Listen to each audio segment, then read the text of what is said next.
Le 5 décembre dernier, dans l'émission On marche sur la tête sur Europe 1, Valérie Benaïm n'a pas caché sa colère suite à une remarque acerbe de Cyril Hanouna.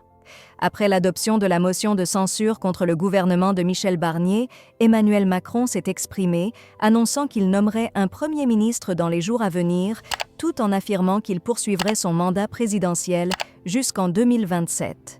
Cyril Hanouna, animant son émission sur C8, a saisi l'occasion pour se moquer de Valérie Benaïm, la taquinant sur ses ambitions professionnelles. Il a lancé « Je ne suis pas comme Valérie Benaïm qui cherche à se placer pour obtenir un poste », avant de suggérer « Vous allez être nommé ministre de la culture woke ?» Cette remarque n'a pas du tout plu à la chroniqueuse, qui a récemment traversé des soucis de santé.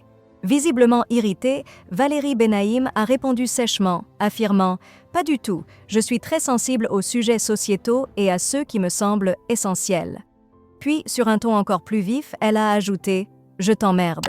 Ce geste risque d'aggraver les tensions entre les deux figures emblématiques de l'émission.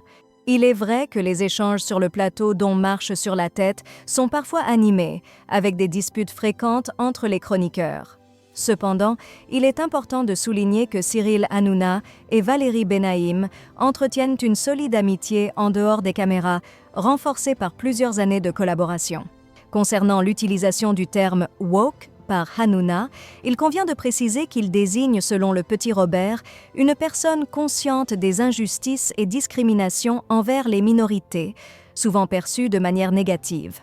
Le Larousse ajoute que le wokisme est une idéologie centrée sur l'égalité, la justice et la défense des minorités, parfois vue comme incompatible avec les valeurs républicaines. Cependant, Valérie Benaïm ne se reconnaît pas dans cette définition, prônant plutôt une ouverture d'esprit sur les sujets sociétaux. Cette altercation entre les deux personnalités met en lumière la tension entre les différentes visions sociales et culturelles, tout en rappelant l'importance de l'échange d'idées dans le débat public.